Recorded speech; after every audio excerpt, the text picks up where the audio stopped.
It was all the gender stuff, the insistence that men can have babies and such. And now I fear that we like the terrorists is the new that. Liberals need to push back on the dumb ideas that come from their children. The Democrats' problem is the energy of the parties with the young and the young are with the terrorists. That's not good. So talk to your children and remind them you don't really want to live like your heroes in Hamas. Bill Maher just took a brutal swing at young Democrats, and it's downright entertaining. The sharp-tongued liberal comic isn't buying the hype. Claiming the so-called fresh generation is basically a rerun of the old guard, stumbling into the same tired blunders. In a scorching monologue, Maher torched sacred progressive talking points, shredding the youthful idealism many cling to. Buckle up, this one stings. For Democrats. Less than 1 in 4 Democrats under 30 say they're proud to be an American. 54% say they're embarrassed by it. Embarrassed? Like America's your mom picking you up at school? You're embarrassed to be an American? Well, guess what? The feeling's mutual. Because you have no perspective. Is America perfect? No, of course not. No country is. Although don't get Tucker Carlson started on Russia. But this is actually a deeply worrying stat. If 1 in 4 young Democrats is disenchanted and disinterested in America, then we are staring at a future in real trouble. A nation cannot survive if its own youth lose faith in it. Sure, America isn't perfect. No country is. But compared to much of the world, this place is paradise. The fact that so many young people see it differently speaks volumes. It's not about reality. It's about conditioning. This is the product of years of left-wing indoctrination that paints America as the villain rather than the beacon of freedom it truly is. And if this mindset keeps spreading, the America we know could be slipping away right before our eyes. Is leagues ahead of the rest of the world on most of the progressive issues that are important to young people. America has 14 million women-owned businesses. 17% of black women are starting businesses, which is faster than white women or white men. Gay Americans are free to marry, and 49% of them own property. Yes, in America, gays buy buildings. In other places, they get thrown off them. In many countries across the Middle East and in several parts of Africa, the reality for the LGBTQ community is grim. Gays can't openly celebrate their sexuality without risking severe punishment, imprisonment, or even death. Out of fear, many are forced to hide in the shadows, living double lives where secrecy becomes survival. Some even enter marriages with the opposite sex just to deflect suspicion while secretly meeting their true partners behind closed doors. The oppression doesn't stop there. Look at the plight of women. In several of these regions, women still face harsh restrictions on their freedoms, and the idea of owning and running a business remains unthinkable in many places. It's the harsh truth few want to face. Old movies you think are cringe? Well, they're cringe because America changed, because we modernized, way more than most societies have. Our current Congress is the most racially and ethnically diverse ever. They're like a beautiful, useless rainbow.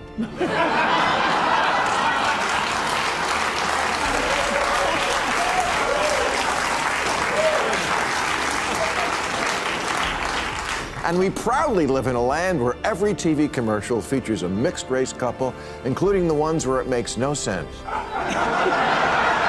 Mom's black, dad's white, and the kid's Asian. Yep, America has bent over backwards time and time again to accommodate, please, and even elevate every group within its borders. From the LGBTQ+ community to racial minorities and beyond, every successive administration, regardless of party, has rolled out policies, programs, and initiatives designed to factor in racial dynamics, uplift marginalized voices, and showcase our commitment to diversity. On paper, it sounds noble, celebrating differences, embracing multiculturalism, and ensuring everyone feels recognized. But at some point, you have to ask, when does bending over backwards start to look more like breaking our backbone? Diversity should be about strength, not division. Unfortunately, too often, it's become a political tool, a way to score points rather than truly unify the nation. America's leaders keep parading inclusivity, yet the country feels more fractured than ever. Maybe it's time to rethink whether these efforts are uniting us or quietly tearing us apart. The dilemma for Democrats. Their young people, their key constituency, not only don't like their own civilization, they like the wrong one. They actually think Hamas is a liberation movement. They chant for the Houthis. They're chanting, "We will honor our martyrs" at Yale. They're looking for love in all the wrong countries.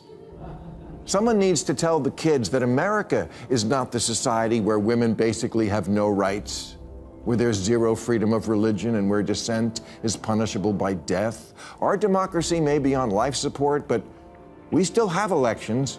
They don't. Many of the freedoms we casually take for granted in America are the very same rights people in other corners of the world would literally risk their lives to attain. The ability to speak freely, to worship or not without fear, to protest against the government, to vote, to love who you choose, and pursue opportunity on your own terms. These are luxuries for millions elsewhere. Yet somehow, our younger generation seems blind to this reality. Instead of appreciating the freedoms they've inherited, many are quick to point fingers and insist that America is the problem. Even worse, they romanticize countries that trample on human life and suppress basic rights as though those places embody some kind of moral high ground. It's both naive and dangerous.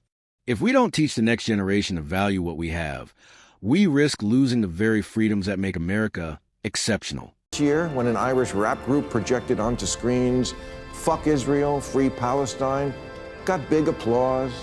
"Globalize the Intifada" is the catchphrase that's really catching on these days, as if worldwide suicide bombing and cosplaying Islamic revolutionaries is the answer to our problem. It's honestly sad to see the kinds of causes young Democrats are so eager to throw themselves behind. Many of them seem more passionate about championing foreign ideologies or praising nations that actively suppress freedom than they are about protecting the liberties we already enjoy here at home. But let's play along for a second. Let's even grant their claim that some of these countries are supposedly doing better than America. How exactly does that help us? Do they really want us to copy systems that crush dissent, silence free thought, and strip away democracy? Should we abandon free speech? Toss out the very principles that made America a beacon of hope and model ourselves after nations where citizens live in fear of their own government? If that's the vision, then they're not fighting for progress. They're fighting for regression disguised as enlightenment. Bernie Sanders' rally in Idaho last month, someone threw a Palestinian flag over an American flag, and the crowd erupted in approval. What should have happened after that is one of the adults on stage should have told their young, loyal followers, "This is not a symbol of freedom. This is." Everything young Democrats believe today, their worldview, their rhetoric, their marching orders, has been spoon-fed to them by the older generation of left-wing leaders. The likes of Alexandria Ocasio-Cortez, Zoran Mandani, Ilhan Omar, and Gavin Newsom have carefully shaped their thinking, drilling into them the idea that America is broken, corrupt, and undeserving of pride. Instead of instilling gratitude for living in one of the freest, most prosperous nations in history, these figures encourage them to idolize foreign systems, even those with far fewer rights and freedoms. It's a steady drumbeat. Glorify others, vilify America. The result, a whole wave of young Democrats who see patriotism as outdated, who mock the very foundations of the country that gives them their platform. What they don't realize is that this mindset doesn't just weaken political discourse. It undermines America's unity and fuels the slow erosion of national pride. Leaders in the Democratic Party keep encouraging and not rebuking the idea that America is cringe and the people who run Gaza are great. The Democrats are doomed. Alyssa Slotkin's right. Liberals are weak and woke, especially the white ones, and they indulge all sorts of nonsense from their kids, a pattern that then continues on in the Democratic Party. I've always said it on this channel, and I'll keep saying it. The Democrats are weak and hopelessly woke. They don't stand for anything solid anymore.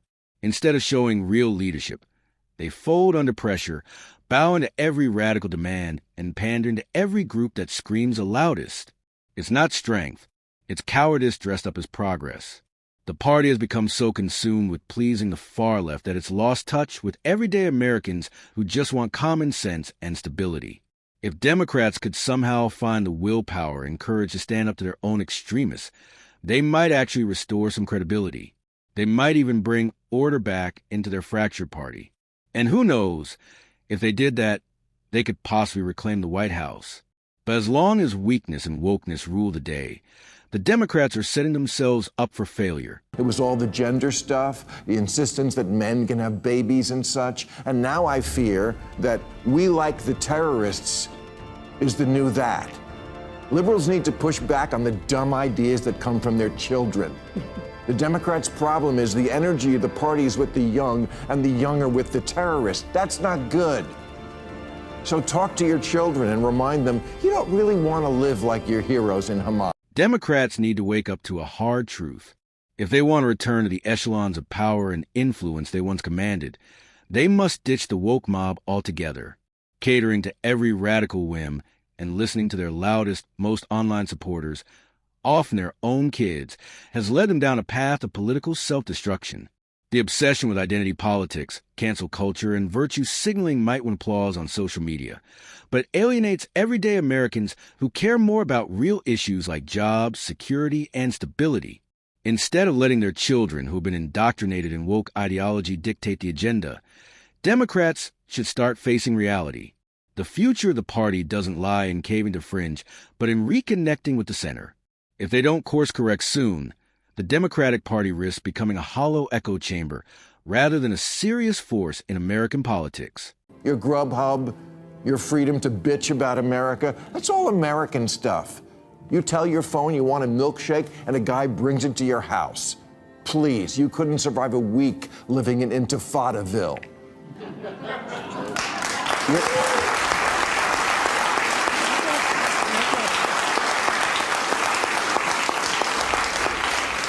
You're like the girl in White Lotus who was going to live in a Buddhist monastery and then lasted one night. True. All these young people who proudly wave the banner for terrorists and oppressive regimes wouldn't last a single day living under those same systems. They scream about justice and resistance from the safety of America, all while being shielded by freedoms they don't even appreciate. The irony is almost laughable. They are completely disillusioned, living in fantasies where they imagine themselves as brave revolutionaries fighting for a noble cause. But when the harsh reality of those regimes hits them, the lack of free speech, the brutality, the oppression, the utter disregard for human life, they wouldn't stand tall. They'd crumble instantly, running for the exits with their tails between their legs, desperate to crawl back to the very freedoms they so casually scorn today. It's easy to play the radical when you're protected by America's liberties. It's a whole different story when those liberties don't exist. At the end of the day, America's biggest challenge isn't foreign enemies. It's the mindset brewing within its own borders. Too many young Democrats have been blinded by indoctrination, idolizing nations that crush freedoms while scorning the liberties they freely enjoy here. They champion woke causes, embrace dangerous illusions, and forget that America, despite its flaws, remains unmatched in freedom and opportunity. If this disillusionment continues, the nation risks unraveling from the inside. The solution is simple. Wake up, face reality, and protect what makes America great before it's too late. Otherwise, the freedoms we take for granted may vanish. And this brings us to the end of today's video. If you enjoyed it, then hit the like button and subscribe to this channel for more videos like this. Thanks for watching, and I'll see you in the next.